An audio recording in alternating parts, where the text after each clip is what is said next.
Okay, increase my volume as well. Okay, good. So I said we are starting adjusted present value today. So without wasting time, let's go and see, let's put ourselves into the framework of adjusted present value. But when we say adjusted present value, for you to evaluate an investment project, you have two broad methods to use, okay? You can evaluate a project either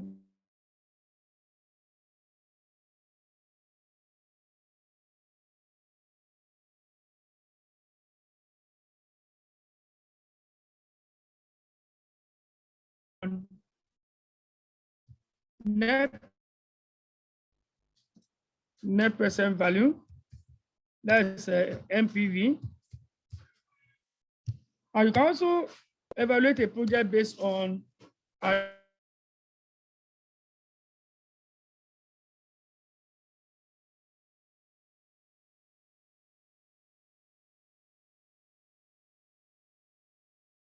adjusted project you're evaluating. We determine the approach to use, okay? The project you're evaluating, the nature, let me put it that way, the nature of the project you're evaluating will determine the type of the method you are going to adopt in your evaluation. For instance, if you want to use NPV, NPV is suitable one where the business risk of the entity is not changing, business risk not changing. Okay, where your business risk is not changing, your NPV is appropriate. And also, where your financial risk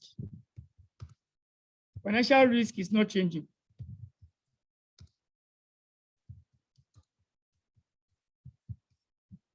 NPV is appropriate in these two situations. When we are undertaking a project, and that project is not that you are going out of your current industry into another industry. So it means your business risk is not changing.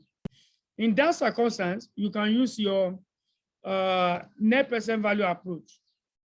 Also, if you are evaluating a project and you are not going to source for another capital, you are not taking additional funds in order to finance that operation. Perhaps you are financing that operation from internal fund, that is your existing fund, whether retained earnings.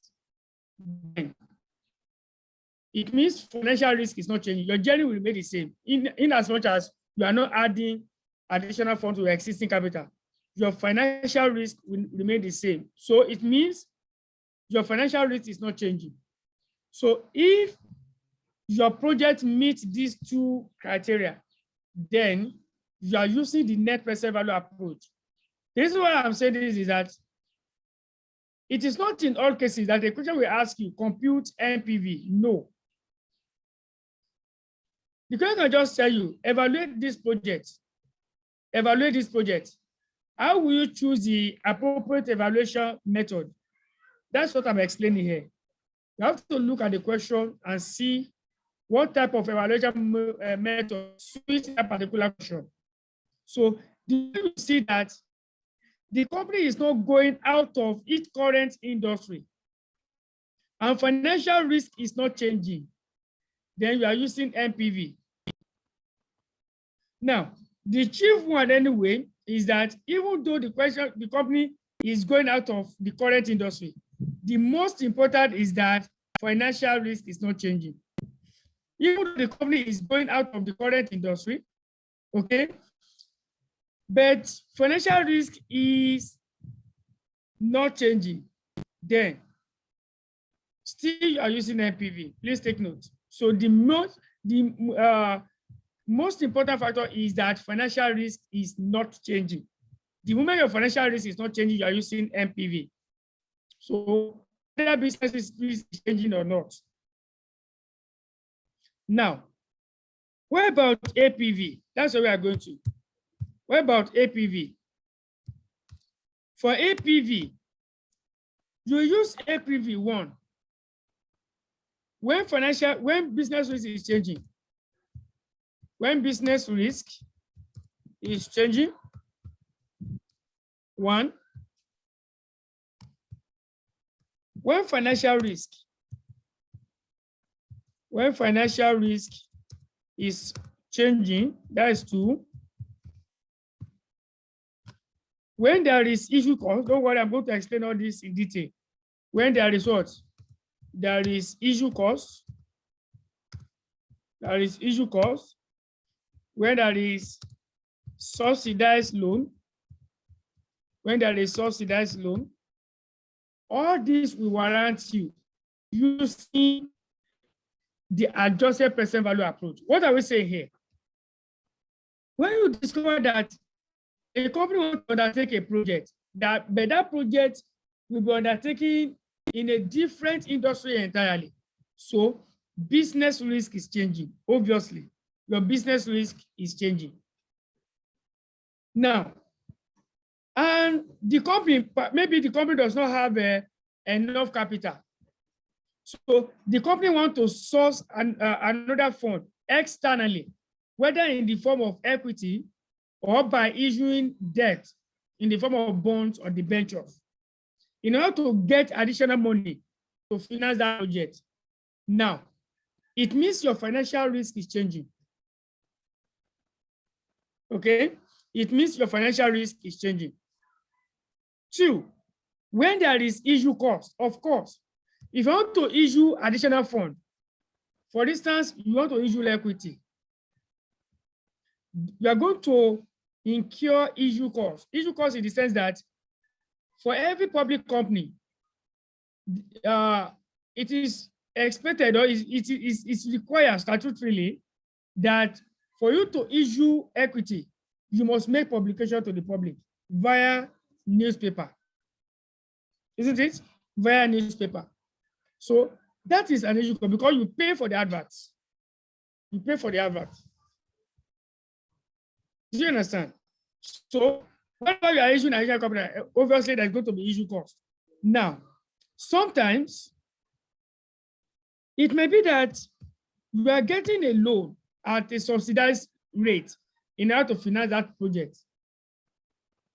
Maybe normally you can borrow at 10%, but government agency or any other lender for that matter is giving you that loan at 7%. You are having a subsidy of what?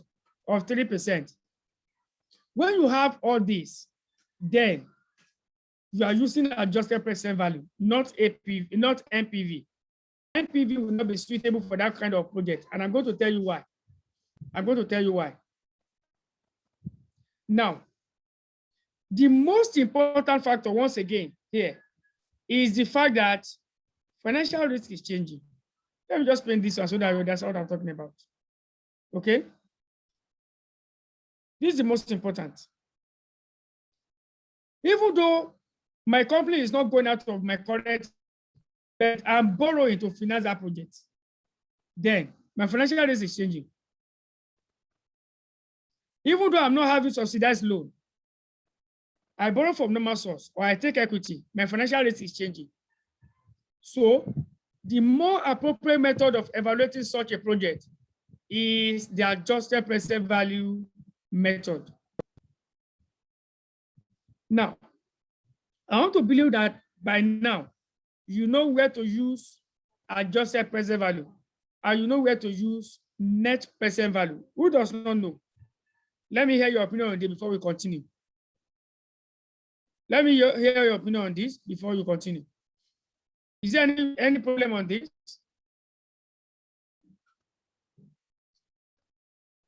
No, sir. Okay. Any issue on this? Any issue on this, Mrs. Angela? No problem, sir. No problem. Okay. Now, how do we compute our adjusted present value? Computation of adjusted present value. Computation of APV. Now, APV is a project evaluation technique that separates APV, separates investment cash flow is separate investment cash flows from financing cash flow.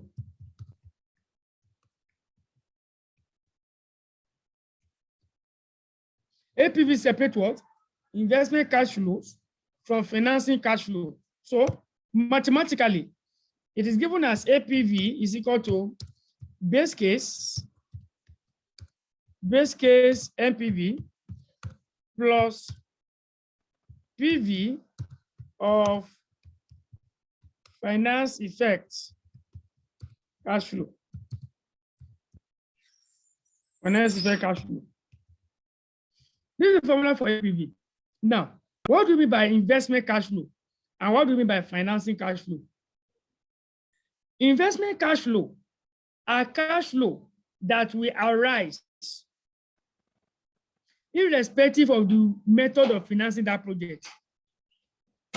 The cash flow that will come, whether you are financing that project internally with internally generated funds or by external borrowing or by issuing additional equity. Any cash flow that will occur, however the project is financed, is an investment cash flow. Example, revenue. Revenue is an investment cash flow. Cost of sales is an investment cash flow. Working capital is an investment cash flow.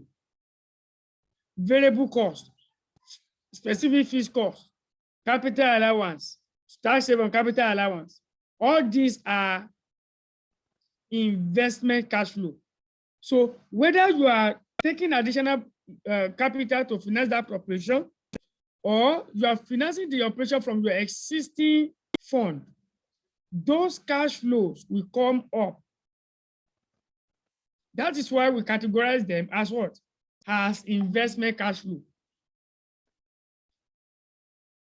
Now, financing flows, on the other hand, are cash flows that is associated with the way the project is financed. Financing cash flows are cash flows that are associated with the way the project is financed. For instance, if I am not issuing additional capital to finance my operation, I will not incur issue cost. I will not pay tax on interest. I will not pay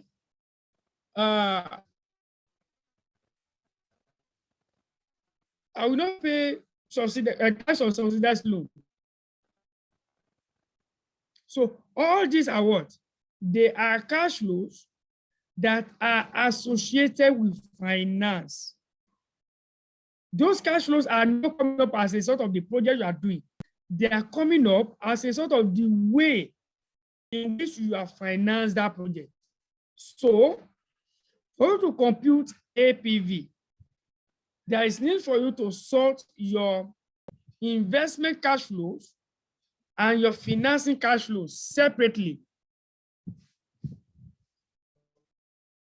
So that's why we say APV is what? Base case NPV.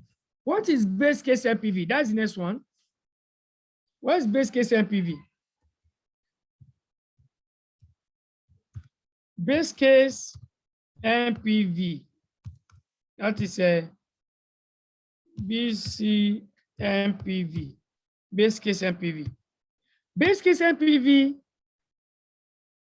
is the PV, that is present value, let me write it in full, is the present value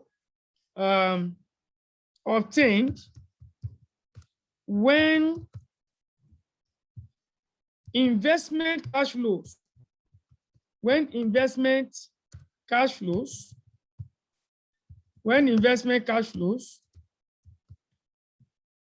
are discounted using cost of equity on GED. Cost of equity on GED. The cash flow that you get when you discount your investment cash flows using cost of equity on GED is what we call base case NPV. Now, let me elaborate on this. Very important. We have explained under the computation of cost of capital that we have two types of companies, a J company and an on-J company, right? We said we have two types of company, a J company and an on-J company. A J company is a company that is financed by a combination of equity and debt, while an on-J company is financed by only equity. I believe you can still remember. Okay. Now,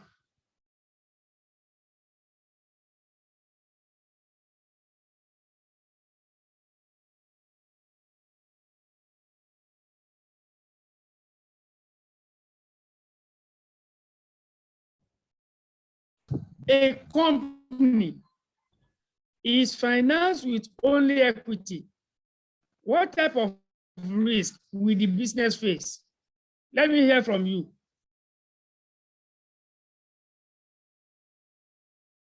So let me hear from you.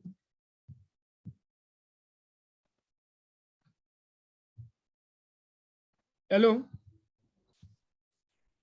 Sir, come again. The network was breaking up earlier. I said, when a company, we have two types of company, a J company and an on-J company. A J company is financed by a combination of equity and debt, while an on-J company is financed entirely by equity.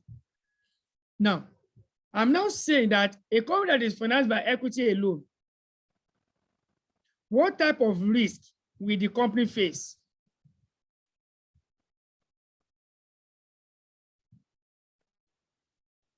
Business risk. Business risk. Good. Now, if I separate my, look at it, let me come back to this. If I separate my financing cash, investment cash flow, if I separate my investment cash flow from financing cash flow,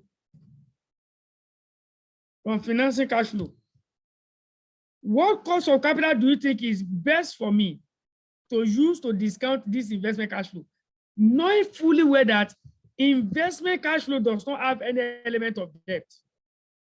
Do you understand?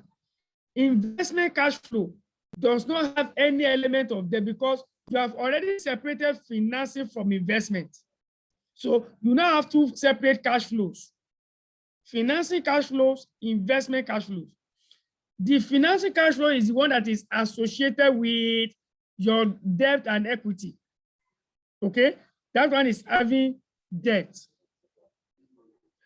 But investment cash flow is not having debt at all. No cash flow that is associated with debt in investment cash flow. Therefore, what type of cost of capital is appropriate for me to discount investment cash flow?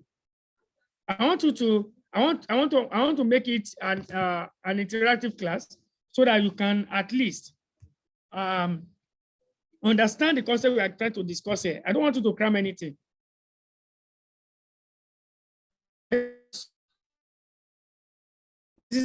With us.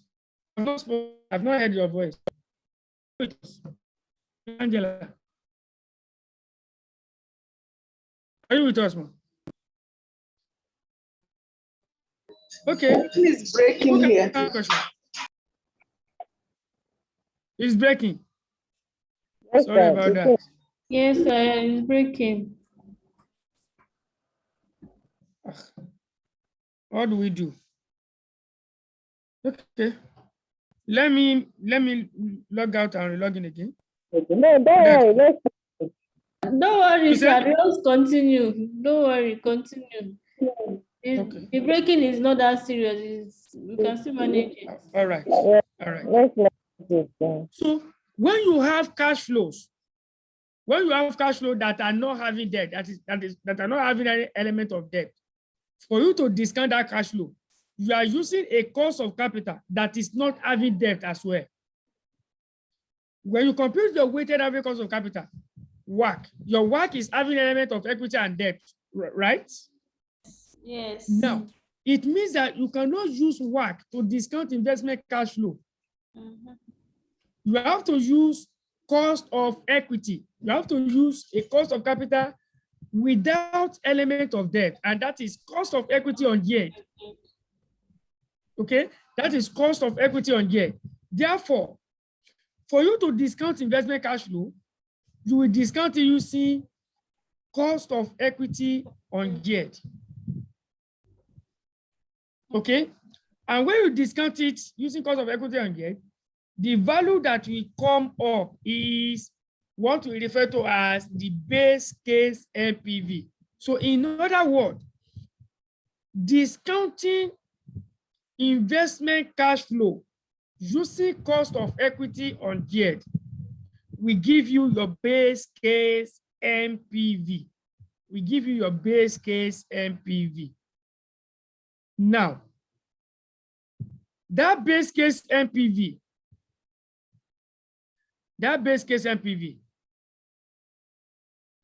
how do you go about it? Of course, you know that for any PV, whether any PV at all, you need cash flow. So I don't need to tell you, you need revenue, you need all those one are what? They are standard. You need your revenue, you need your cost of sales, you need to get net cash flow. The normal net cash flow we have been computing all this while is what you will need to compute. Okay, only that this time around, you are not going to consider anything that is debt or equity related. You understand? Now, if you want to discount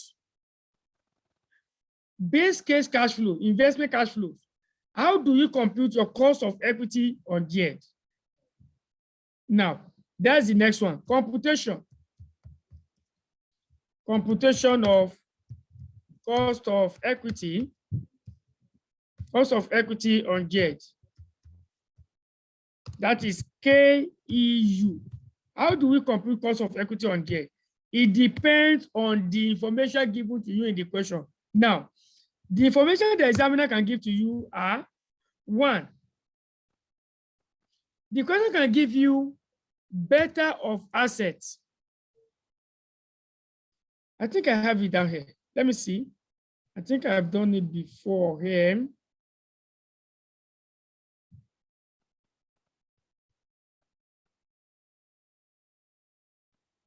Okay, don't worry. Let's continue. One, you can have beta. The question can give you beta of assets.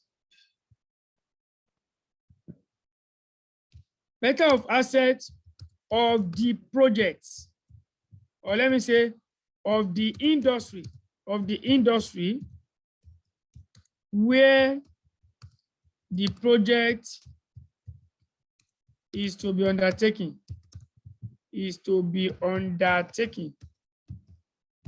Now, if this is what the examiner give you, glory be to God. You don't need to stress yourself. Because you have already been given beta of asset. What does beta of asset measure? Beta of asset measures business risk. And you want to compute cost of equity that reflects only business risk. So what do you need to do? Just pick that asset beta, put it in CAPM. Your cost of equity on yield will come out. So if this is what is given, then what do you do? Using the CAPM,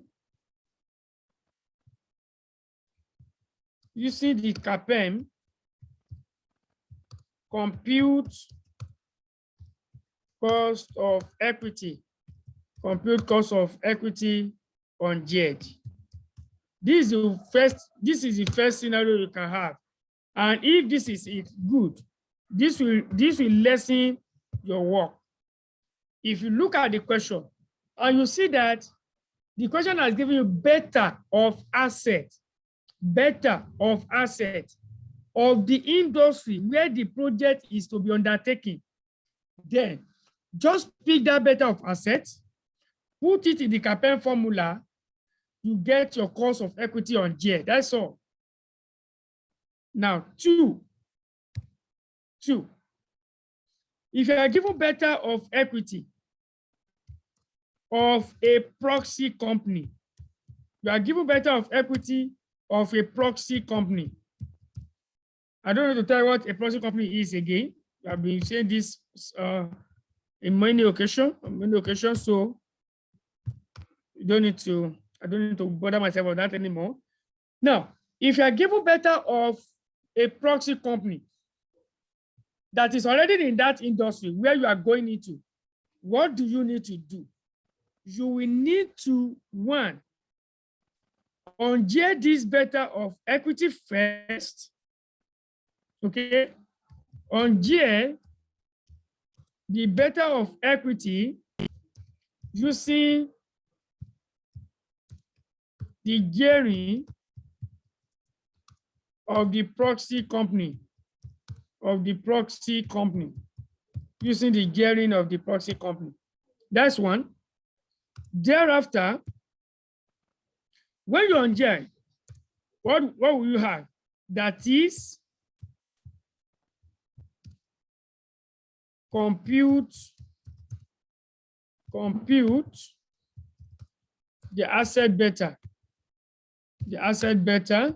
of the industry. That's what it means.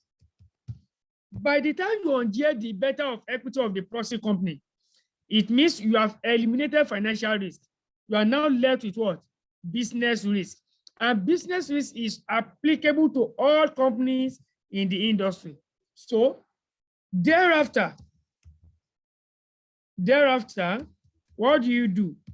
Using CAPM, compute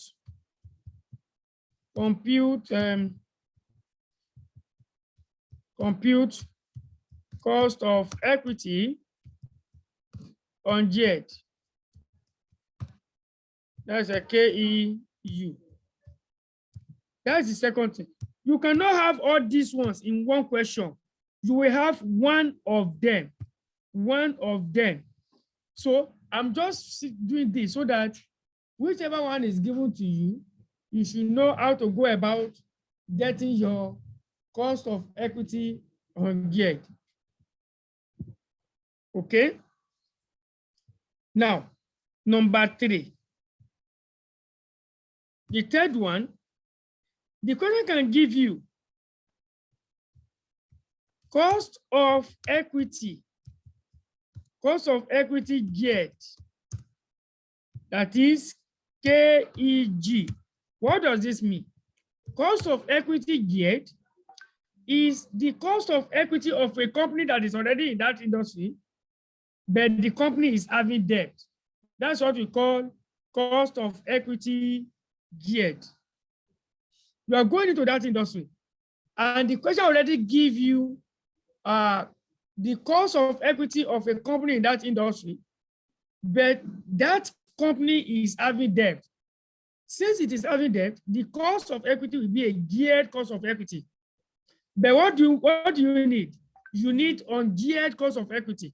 So in this case, you will use M and M preposition 2. So using M and M preposition 2,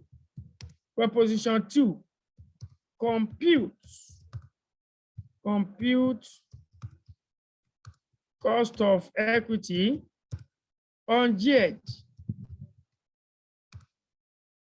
KEU. Now, the question is, what is the formula? What is M proposition 2? M proposition 2 is given us KEG, that is cost of equity of a geared company. I think we did the capital structure theory. Did we do capital structure theory? Yes, sir. So it therefore means that I will have explained all this to you.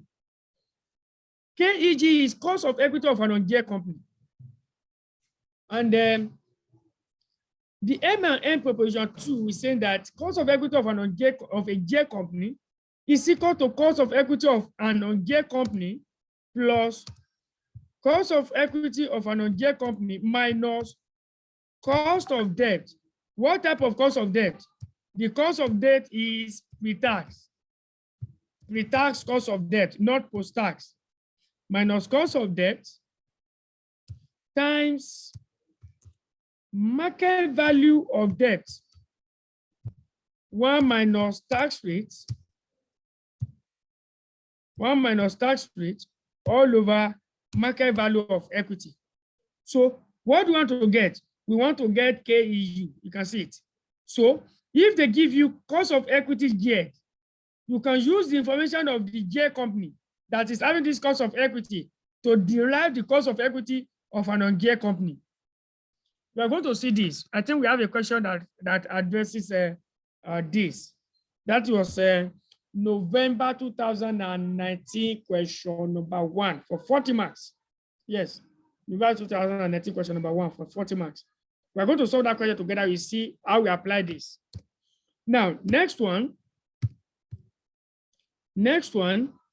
is when they give you WACC.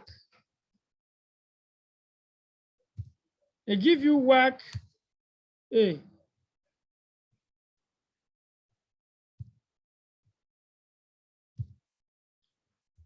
We are given WACC of an, let me even shift it down. Okay. We are given WACC of a J company. If they give you WACC of a J company, what do you need to do? Go and compute the WACC of an on-J company. Compute the WACC of an on-J company using M and M.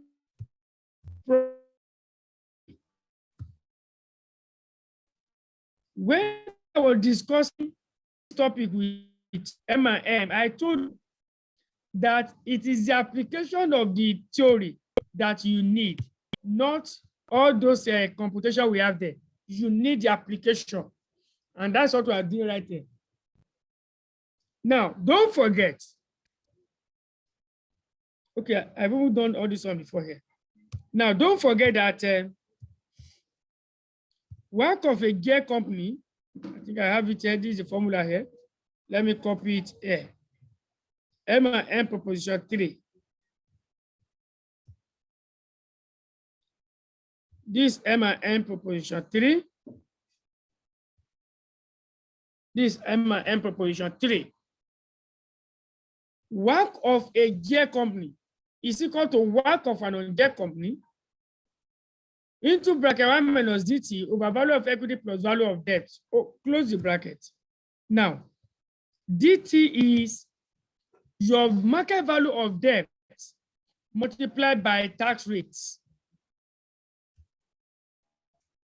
WACC G is equal to WACC of an on-J company. WACC of an on-J company. WACC U is equal to WACC of WACC of J. WACC of an on-J company. WACC of an on-J company. VE represents market value of equity. Market value of equity. Okay, market value of equity. This is the formula you need. And note,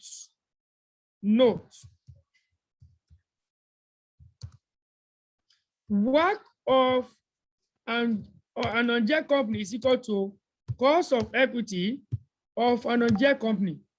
We have done this under capital structure theory in detail. I've done that under capital structure theory. So, where you have a company that is calm not down a bit, we are writing. Sorry, sir. I'm coming. Don't worry, I will go back. I will go back. Don't arrange this.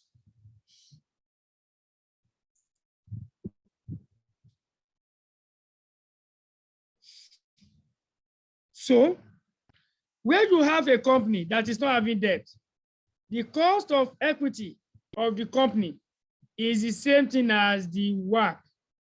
Is the same thing as the WACC. Cost of equity of the company will be the same thing as the WACC.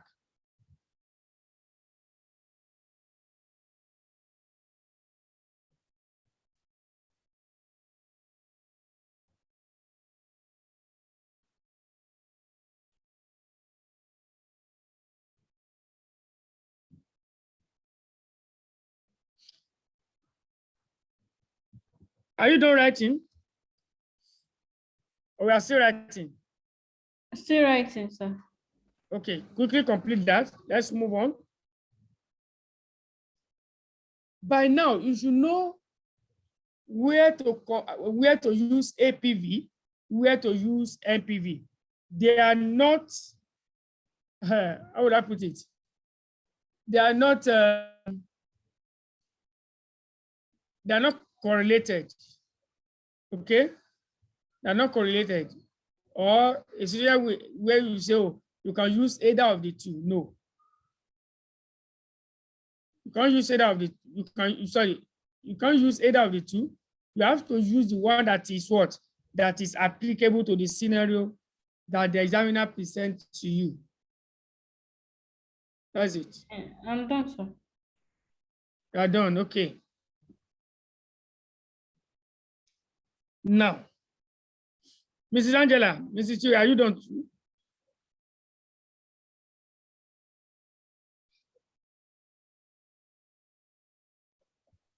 Yes, sir. Okay.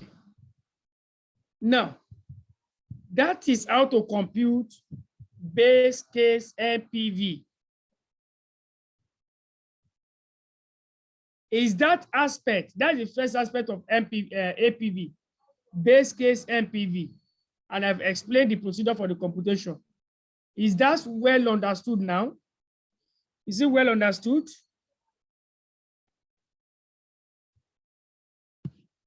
Yes, sir, but when we solve a question, it will be more well understood, sir. Okay. All right. Now, what about the finance effect cash flow? Finance effect cash flow. Finance effect cash flow, like I said earlier, they are cash flows that are coming as a result of how the project is being financed. The cash flows coming up as a result of how the project is being financed is the finance effect cash flow. Is the finance effect cash flow. So these are the procedure for computing finance effect cash flow. No matter how complicated the APV question is, follow these 5 steps. As a matter of fact, in most of the cases, not all the 5 steps we apply. It depends on the information, but you cannot have more than the 5 steps. So it's just for you to picture it and be able to apply it to any question on APV that you are trying to address. Step 1 is that you need to go and determine for this yet. Of course, the question will give you finance requirement. The finance requirement will be the initial outlay plus the year capital. Let me come again. Total finance requirement will be the addition of the plus the first year working capital, initial working capital. So initial outlay plus initial working capital will give you the total finance required for that project. Okay, that will give you the total finance required for that project. Now, when you get that, you now have to divide the total finance in what? Among equity, normal loan, and subsidized loan. If all apply, anyone that is applicable is the one we are going to divide the finance among. But the 3 you can have is equity, normal loan, subsidized loan. So for instance, if I have 10 million naira to finance, I need 10 million naira to finance the project. I will spread the 10 million naira among equity, normal loan, and subsidized loan. in the proportion specified in the question. The proportion will be specified by the examiner. So it's not something you should worry yourself about. It will be stated, oh, 20% is going to be equity, 30% is going to be normal loan, 60% is going to be subsidized loan. The proportion will be well specified in the question. When you are done, now go to the next one. We move this one up a little. Step 2. Step 2. Issue cost. After the next one to go and sort your issue time, then tell you the amount of issue cost. If that is the case, congratulations. If not, you will compute the issue cost. Now,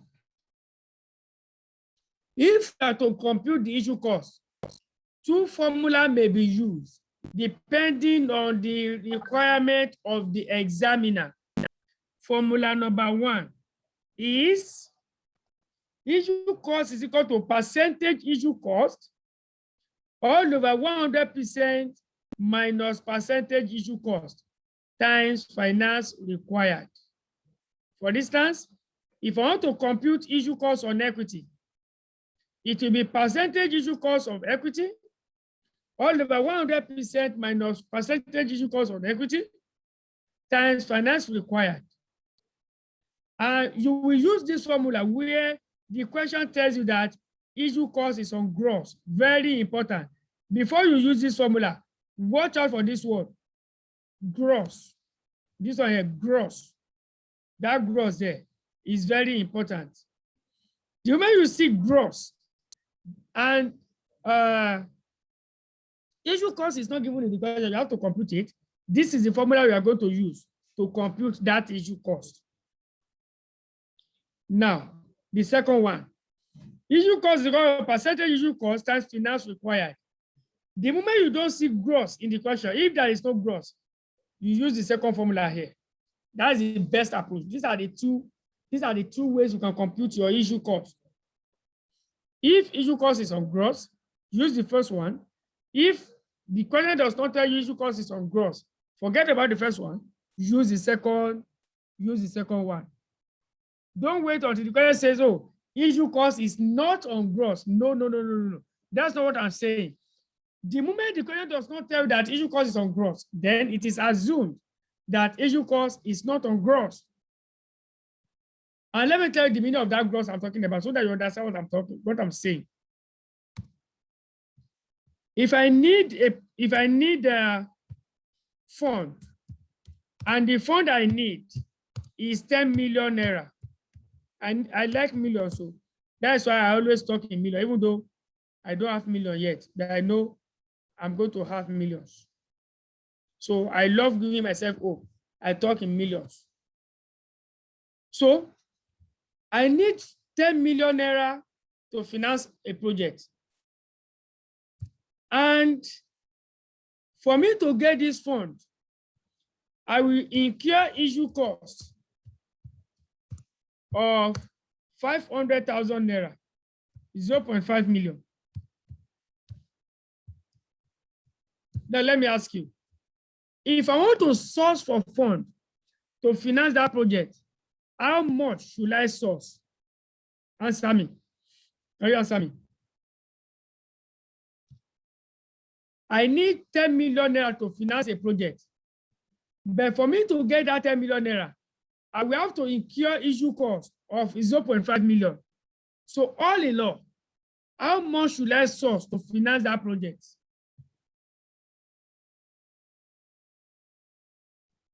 The total of the two. The total of the two. Okay. The reason is this. If you go and source for 10 million, it means after getting the 10 million, you will pay 500,000. The balance will then be what? 9.5 million. It will not be enough for you to take your project, to undertake your project again. So the total amount you are going to sort is the addition of the fund, the actual fund you need for the project, plus the issue cost. And that is how we say gross. Because in the question, for instance, what's a 500,000 as a percentage of 10 million? 5%, right? 5%. Okay, for instance, let me work this one in percentage so that I understand what I'm talking about. Assuming issue cost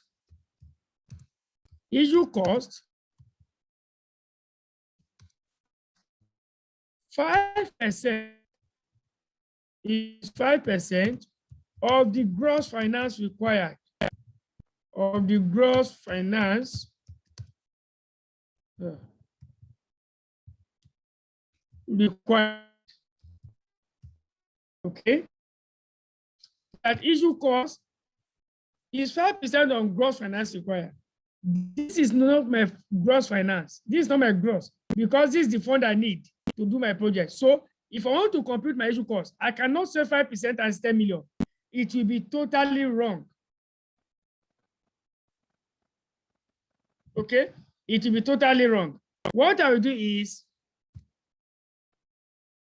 I will compute my issue cost as issue cost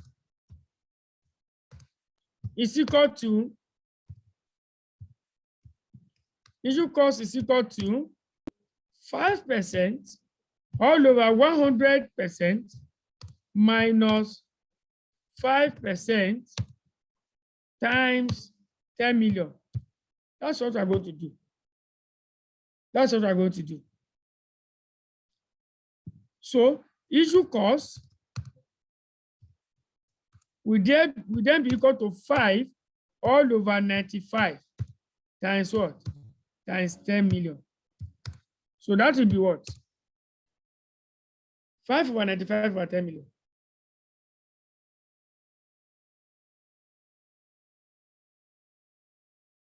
Five divided by 95 times 10 million.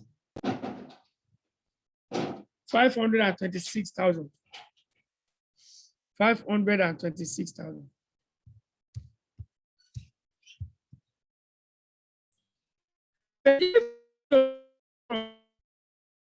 Does not measure growth. Million. That will be 500,000. That's the point I was trying to make. So that is how you compute your issue cost. That's how you compute your issue cost. That's how you compute your issue cost. Now, after sorting your issue cost, the next one is go and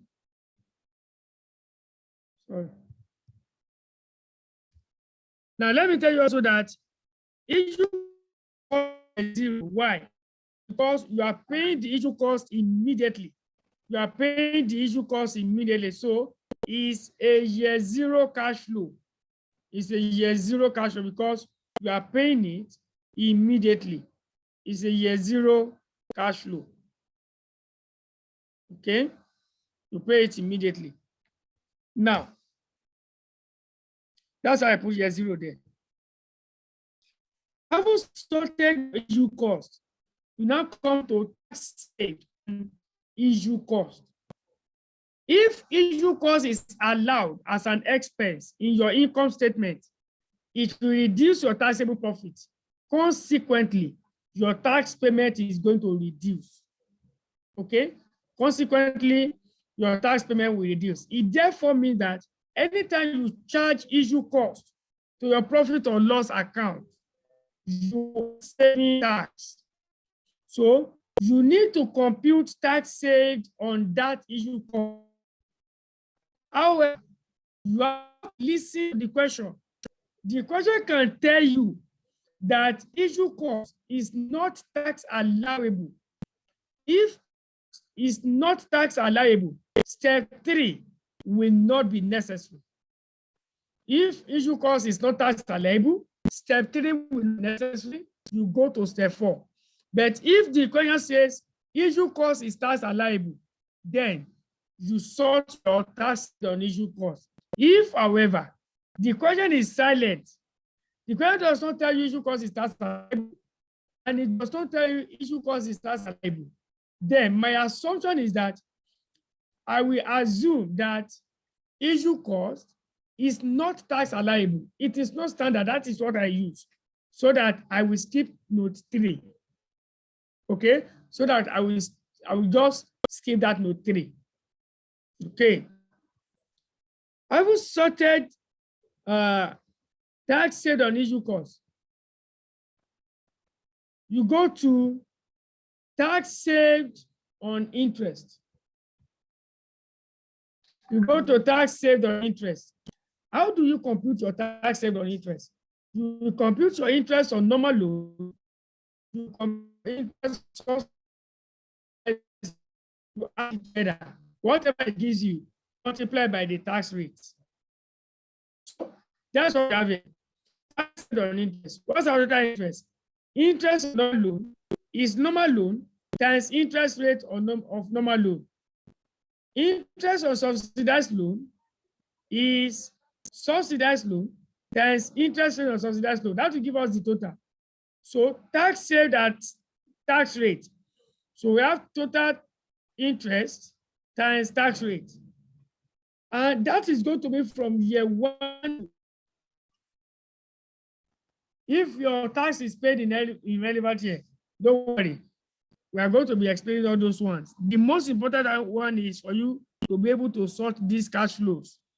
So where it will be treated, we explain that along the way. You would have seen 1 to n now. You might not comprehend what I'm trying to say. Now, having sorted your tax saved on interest, the last step is net savings on subsidized loan. You will see that all the cash flows are mentioned in here. They are specific, they are unique to how the project is being financed. There is no investment cash flow here.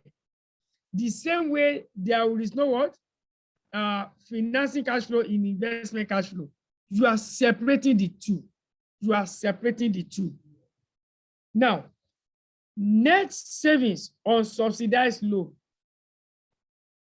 Your subsidized rate is going to be the difference between normal loan rates and subsidized loan rate. For instance, if a normal loan rate is 10% and subsidized loan rate is 7%, my subsidy is 3%.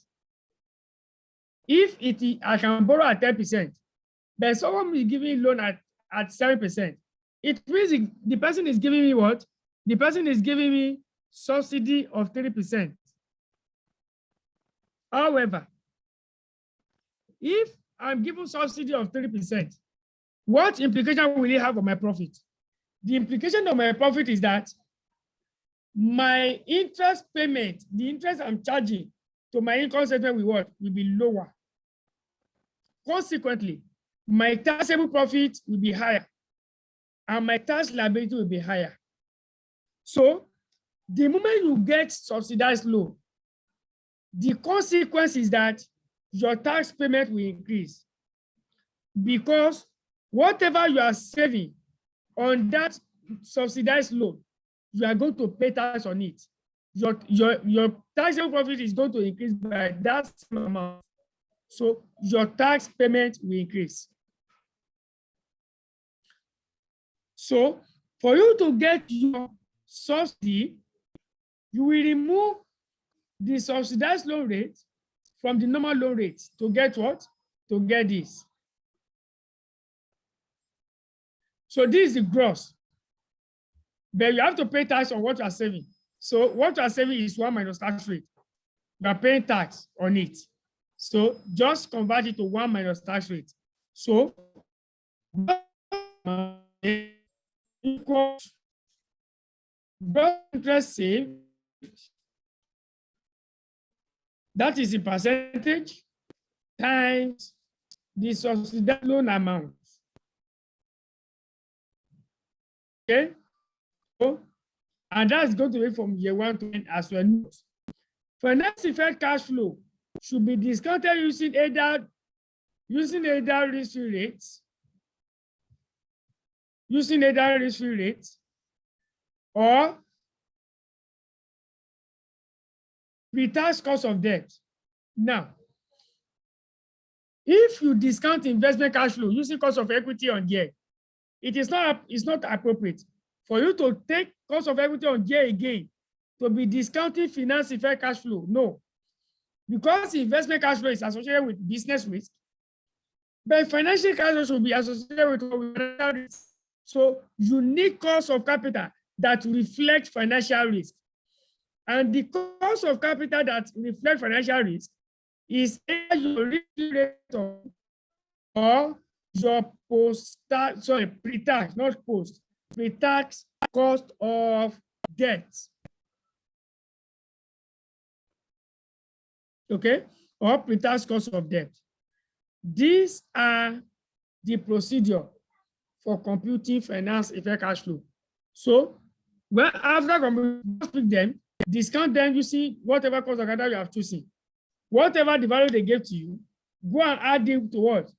To base case APV. The figure that will come out is the adjusted present value. The figure that will come out is the adjusted present value. This is computation of adjusted present value. Any question on this? Let me take your questions.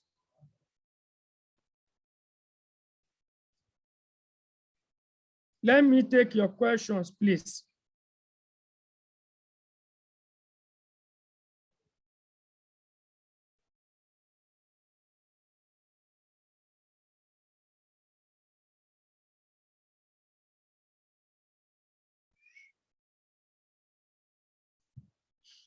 No question.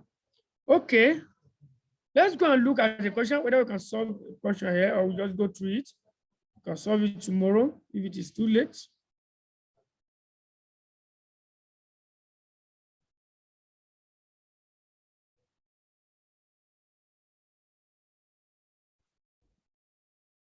Sir. Okay. Yeah. You said finance effect cash flow should be discounted using either risk-free rates or Yes. Pre-tax cost of debt. okay.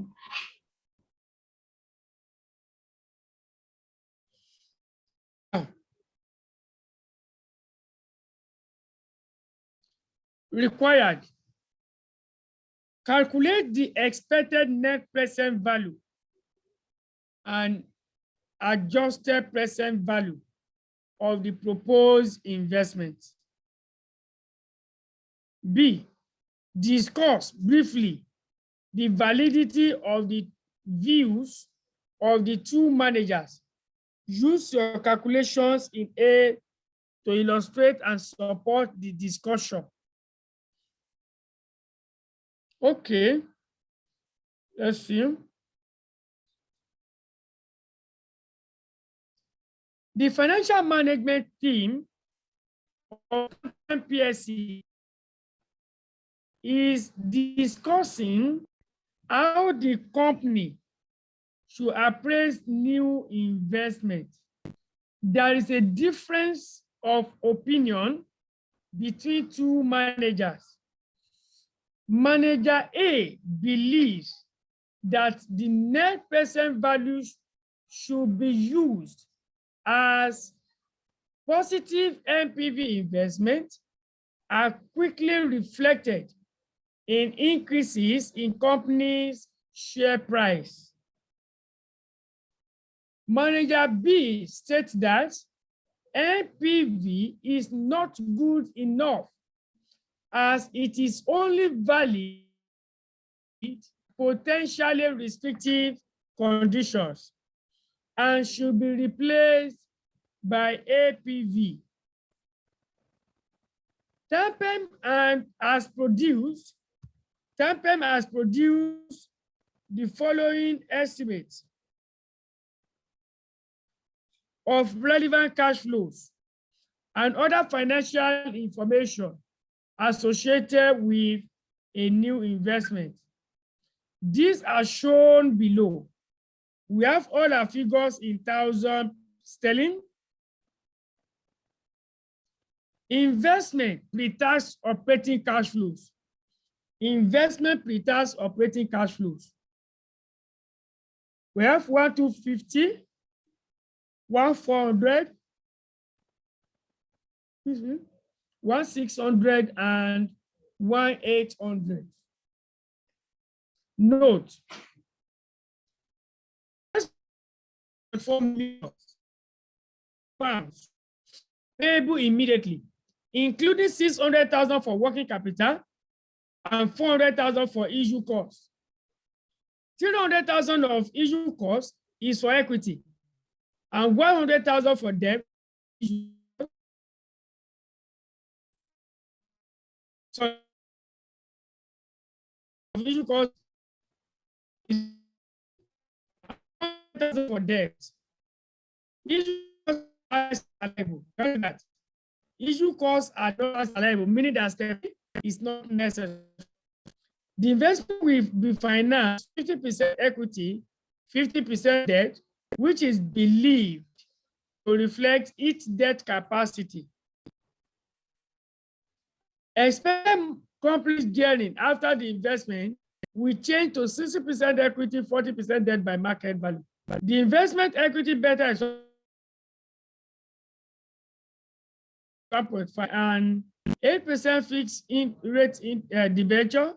Capital allowances are 25% per year on a reducing balance basis. The corporate tax rate is 30%. Tax is payable in the year that the taxable cash flows arises. The risk rate is 5%. The after-tax relative value of the investment as a as a continuing operation, rather, the after-tax relative value of the investment as a continuing operation is expected to be 1.5 million, including working capital at the end of year 4. Working capital may be assumed to be constant during the 4 years. So, the 10% value and APV of the proposed investment, discuss briefly the validity of the views of the two managers, use of calculation in A above to illustrate and support the discussion 8 mark. That is it.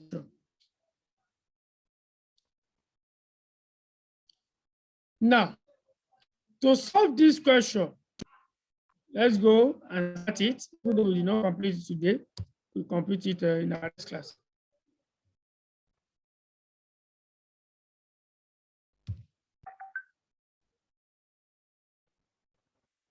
That's example 26. Tamper.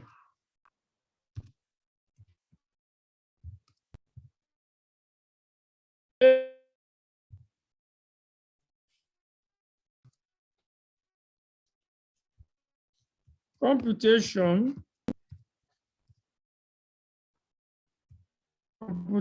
of NPV and APV of the project. That's explained in relevant here, so I just put my table 1, 2, 3, 4. Sorry.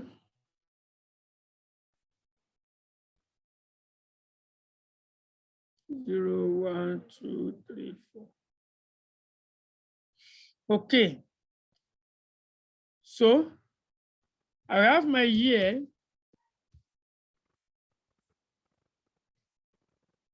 Year 0, year 1, year 2, year 3, year 4. I'm working in thousands, £1,000.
Okay.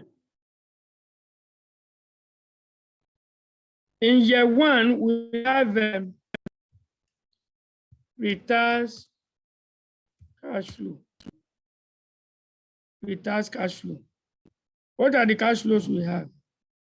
1,250, 1,400, and 250. Sorry, not there. 1,250, 1,400, 1,600, 1,800, 1,600, 1,800, 1,800. Now, I can deduct my capital allowance. Capital allowance. Now, what I'm computing first is NPV. Let me state it there. You don't want to compute NPV and APV, so I'm computing NPV first. Net. What's wrong with you?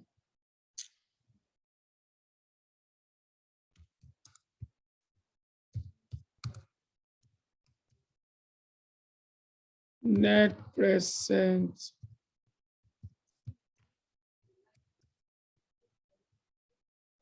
present value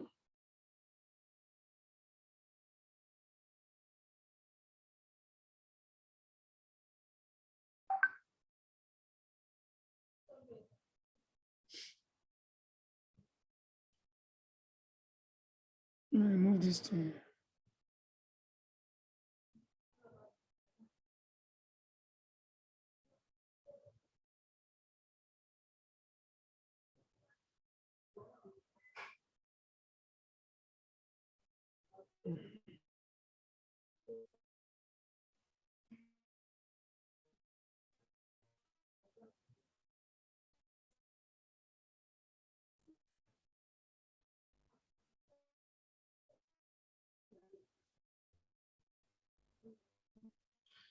Okay, so capital, this can be work note 1.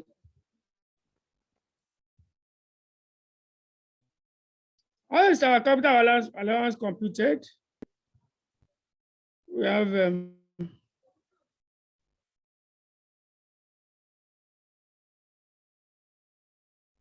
I think suspend this.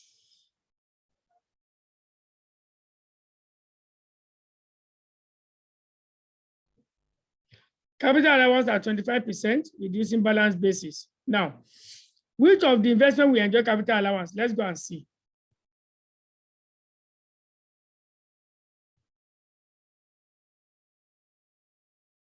Let's see.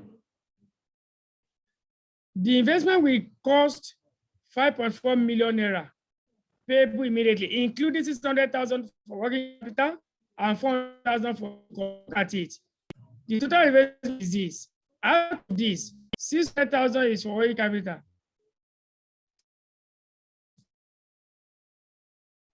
Issue cost. Now, you cannot compute capital allowance on working capital. You cannot compute capital allowance on issue cost. Therefore, this 600 plus 400, which is 1,000, must be removed before you compute your capital allowance. So you remove 1 million from 5.4, we get 4.4. Is that 4.4 that you are going to use to compute your capital allowance? Please, we may need to stop here for tonight, please. Sorry for the link issue. I think Zoom link has duration for it to expire. I think that's what happened. It's like we started using that link since was it August? Yes. Yeah, since August. It's more than 1 month. I think that's the reason why it wasn't working again. And when I set up this one also, it has given me a notice that it is going to expire by, I think, 25th of October. So meaning that on 25th of October, if we don't use another link, we are still going to face the same issue. So before then, or on that date, I will have to create another link again. That's what it means. So let's stop here for today so that we can have a coordinated solution when we start the solution of this question. Otherwise, it will be disjointed again. So any question before we call it a day? So when will the next class be? I don't know whether I will, because I have to be in the office tomorrow. But if I'm less busy in the office, I can take you in the afternoon. As if I'm less busy.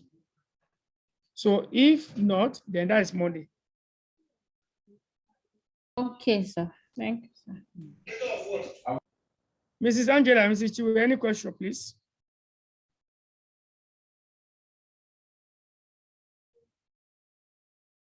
You did not talk throughout today. Okay, so we meet in our next class by God's grace, and we continue from where we stop. Thank you. Have a blessed night. Thank you, sir. Thank you, sir. Yeah.